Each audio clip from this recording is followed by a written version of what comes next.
Yesus onike nagare asanang miugangu ipanagunain marani anuraku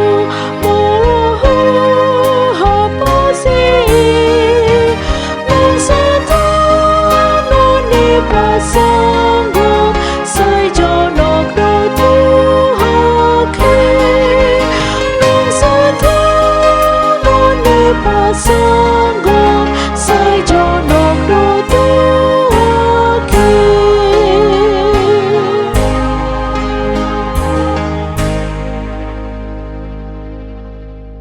Salam saudara-saudara yang dikasihi Tuhan kita Yesus Kristus.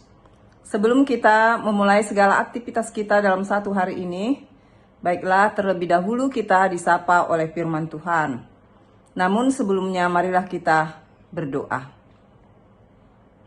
Damai sejahtera Allah yang melampaui segala akal, kiranya memelihara hati dan pikiranmu di dalam Kristus Yesus Tuhan kita. Amin. Firman Tuhan yang akan menyapa kita di pagi hari ini diambil dari Kisah Rasul pasal 2 ayat 25. Sebab Daud berkata tentang dia, "Aku senantiasa memandang kepada Tuhan, karena ia berdiri di sebelah kananku, aku tidak goyah." Demikian firman Tuhan.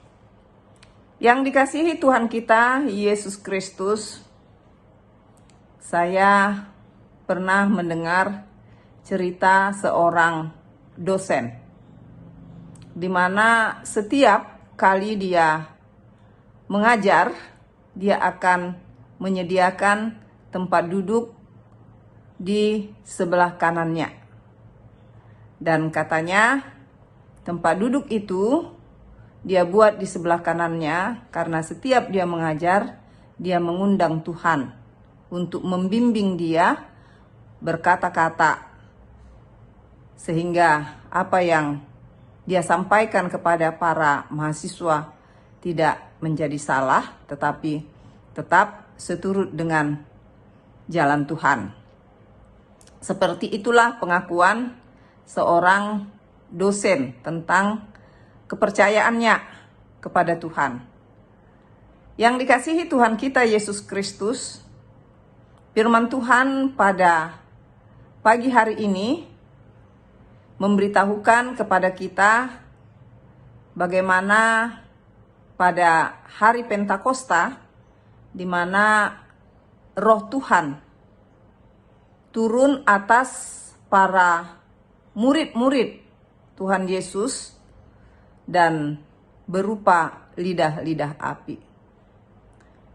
Firman Tuhan ini adalah bagian dari khotbah dari Petrus, di mana dia berkata-kata disertai oleh Roh Kudus, dipenuhi dengan hikmat, dia menyampaikan pesan Tuhan.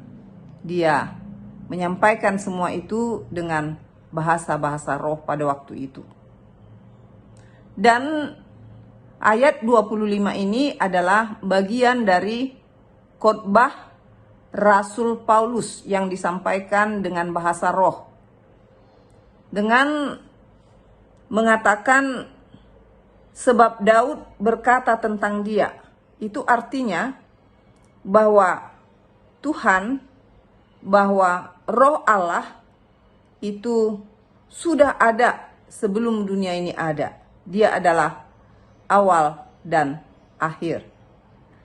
Meskipun orang-orang Israel telah menyalibkan Tuhan Yesus Kristus, meskipun Tuhan Yesus Kristus telah mati, tetapi maut tidak dapat menahan dia. Dia bangkit dari kematian, lalu kemudian dia naik ke sorga.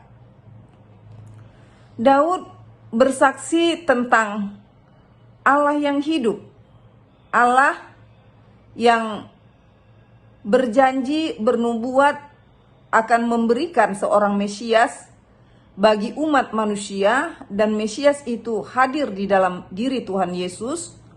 Lalu kemudian murid-murid itu menyampaikan di dalam bahasa-bahasa roh, yang tentu ini adalah atas kuasa dari Tuhan yang hidup itu, karena sebelum Yesus naik ke sorga, dia telah berjanji akan mengirimkan rohnya atas murid-murid.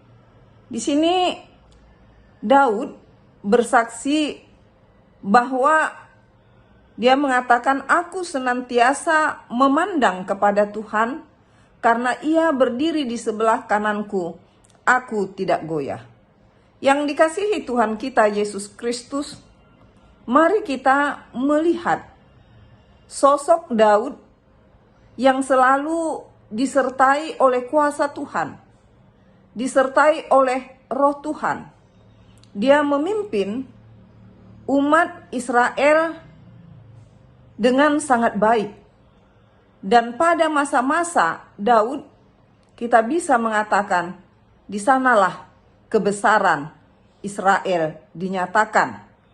Melalui kepemimpinan Daud, Israel dalam keadaan bersatu, padu sebagai suatu bangsa Allah, umat Allah.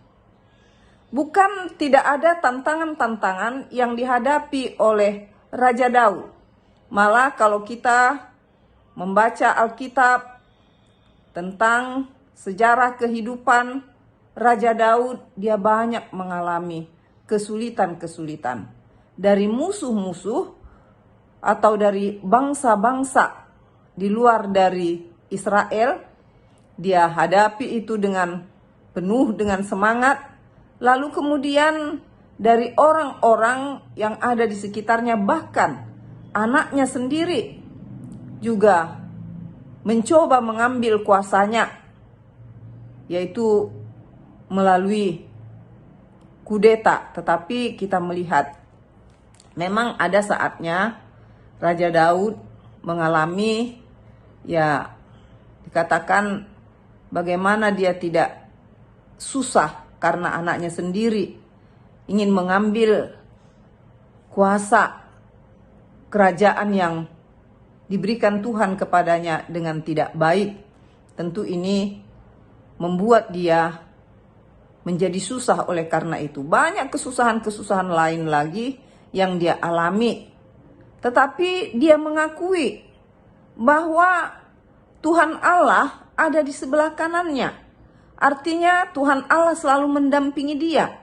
Di dalam segala kesulitan-kesulitan yang dia hadapi, Tuhan Allah berperan di dalam kehidupannya, di dalam kerajaannya. Tuhan Allah ambil bagian, memberkati, lalu kemudian memberikan banyak kemenangan-kemenangan kepada Raja Daud. Lalu kemudian dia pun bersaksi, karena Allah itu berdiri di sebelah kanannya, maka dia katakan, aku tidak goyah. Yang dikasihi Tuhan kita Yesus Kristus, firman ini tentu menyapa kita pada hari ini, kepada kita umat percaya kepada Tuhan Yesus Kristus. Meskipun sejarah dari Tuhan Yesus Kristus yang disalibkan lalu dia mati, tetapi kemenangan telah dinyatakan kepada dunia. Kemenangan telah dinyatakan kepada setiap orang yang percaya melalui kemenangan kebangkitan Tuhan Yesus Kristus. Dia naik ke sorga. Ini juga memberi suatu semangat bagi setiap orang yang percaya. Ini akan memotivasi kita semua orang-orang yang percaya kepada Tuhan Yesus. Bukan berarti kita tidak memiliki banyak pergumulan di dalam hidup kita. Bukan berarti kita tidak memiliki banyak kesulitan-kesulitan. Tetapi dengan mengimani bahwa Tuhan kita itu hidup, bahwa Tuhan kita itu selalu ada di sisi kita, di sebelah kanan kita, itu akan membuat kita berdiri teguh. Kita tidak goyah meski menghadapi banyak pergumulan hidup, seperti apa yang dikatakan oleh Raja Daud, Tuhan berdiri di sebelah kananku, aku tidak goyah. Jadi kepada kita semuanya yang diberkati oleh Tuhan kita Yesus Kristus, pergumulan apa yang saudara sedang hadapi saat ini, kesulitan apa yang sedang saudara hadapi saat ini, saudara yang dikasihi Tuhan kita Yesus Kristus, tetaplah beriman bahwa Tuhan selalu ada di sebelah kanan kita, bahwa Tuhan selalu ada bersama-sama dengan kita. Untuk itu jangan goyah karena pergumulan, karena kesulitan itu. Tetap beriman kepada Tuhan Yesus. Dia akan campur tangan, dia akan memenangkan kita dari berbagai kesulitan dan pergumulan yang kita hadapi. Tuhan memberkati kita. Kita berdoa. Bapa yang baik, yang kami sembah, kami puji di dalam Kristus Yesus, Juru Selamat kami yang hidup. Tuhan, seperti pengakuan Raja Daud bahwa Tuhan selalu ada di sebelah kanannya, dan dia mengatakan, aku tidak goyah.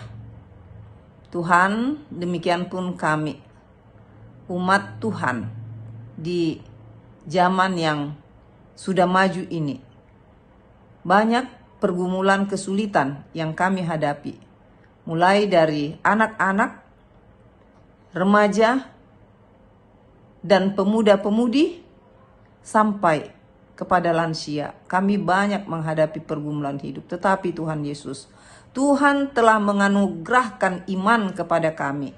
Itulah yang meyakinkan kami. Itulah yang harus kami saksikan. Tuhan berdiri di sebelah kanan kami untuk ambil bagian, untuk campur dalam berbagai kesulitan yang kami hadapi. Lalu Tuhan melepaskan kami dari kesulitan-kesulitan yang ada.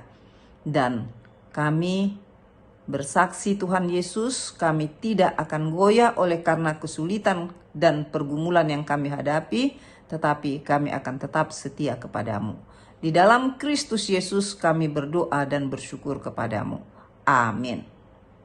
Sampai ketemu di lain kesempatan, saudara-saudara yang dikasihi Tuhan kita Yesus.